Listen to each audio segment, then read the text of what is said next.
अब मैं बात करता हूँ उन बेचारे लोगों की जो शरीफ और नफ्स हैं, बड़ी मेहनत करके अपना घर बार चला रहे हैं। ऐसे लोगों के लिए बिलखुसूस और अपने तमामी देखने वालों के लिए बिलउमूम में एक वजीफ़ा बता देता हूँ।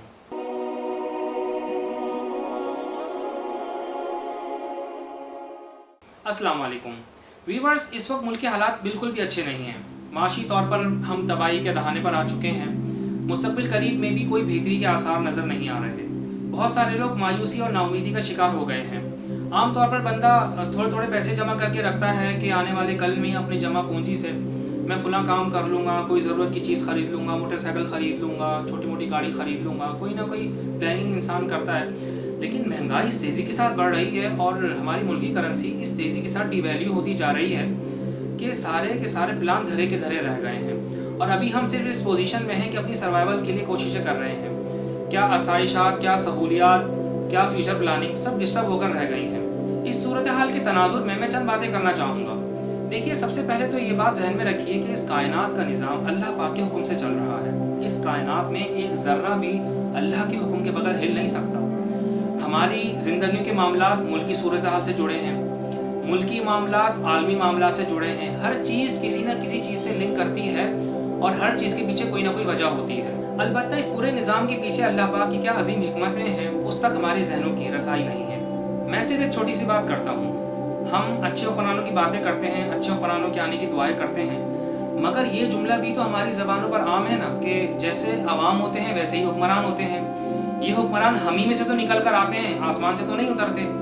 और अगर हम अपनी इनफरादी ज़िंदगियों का जायज़ा लें तो हमें पता चलेगा कि हम अपनी ज़ात में कितने मक्कार, कितने धोखेबाज, जालिम और करप्ट हैं, खुद गर्ज और मफाद परस्त हैं। एक फल बेचने वाले को ही ले लीजिए, जब हम उससे ख़रीदो फ़रोख्त करते हैं, उससे फल ख़रीदते हैं, तो वो भी मौका पाते ही गला हुआ फल या बज़ाहिर सही नज़र आने वाला ख़राब फल हमारे पलड़े में रख देता है। इसके अलावा बहुत सी मिसालें हैं जिससे पता चलता है कि निचली सतह पर एक छोटा सा आदमी भी करप्शन कर रहा है, लोगों को धोखा दे रहा है।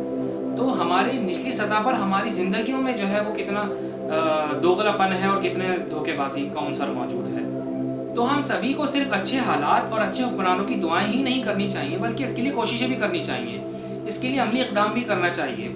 देखिए, दीन इस्लाम की भी यही तालीमात हैं कि आप सिर्फ दुआ पर इक्तिफ़ा ना करें बल्कि उसके लिए कोशिशें भी करें।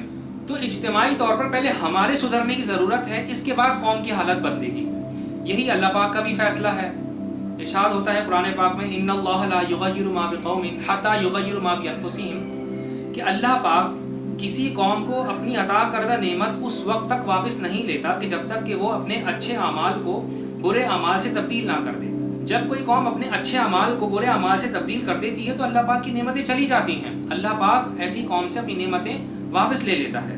तो अगर हम अपने बेहतरी के मामलात चाहते हैं तो हमें पहले इज्तिमाई तौर पर अपनी हालात दुरुस्त करने होंगे, अपने बुरे अमालों को बदलना होगा अच्छे अमाल से। व्यूअर्स, हम बहैसियत कौम तनज़्ज़ुली का शिकार हैं।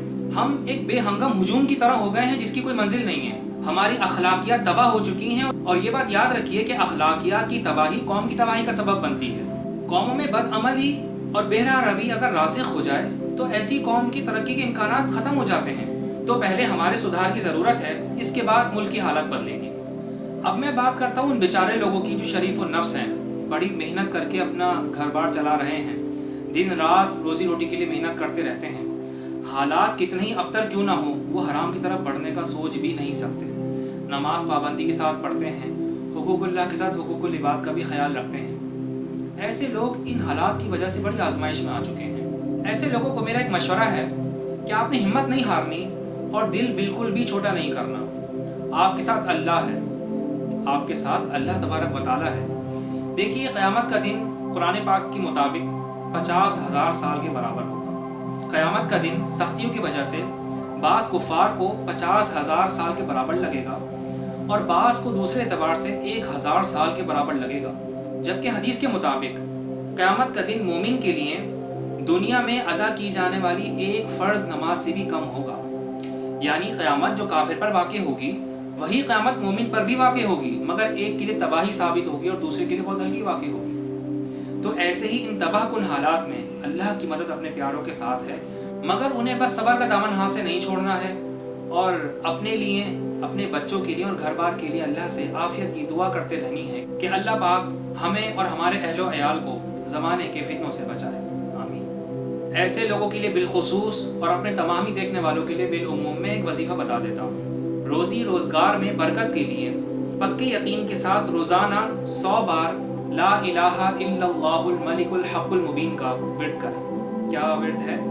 لا الہ الا اللہ الملک الحق المبین کا ورد کریں، انشاءاللہ مال و دولت میں برکت ہوگی اور تنگ دستی بھی دور ہوگی۔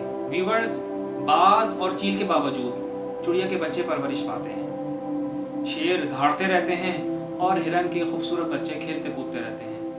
آندھیاں سب چراغ کو بجھا نہیں سکتی، اسی طرح جو آپ کے مقدر میں ہے وہ آپ کو مل کر رہے گا۔ ہاں، ہو سکتا ہے جلد بازی کرنے سے آپ ملنے والی نعمت سے محروم ہو جائیں۔ اللہ پاک پر بھروسہ رکھیے، صبر کیجیے۔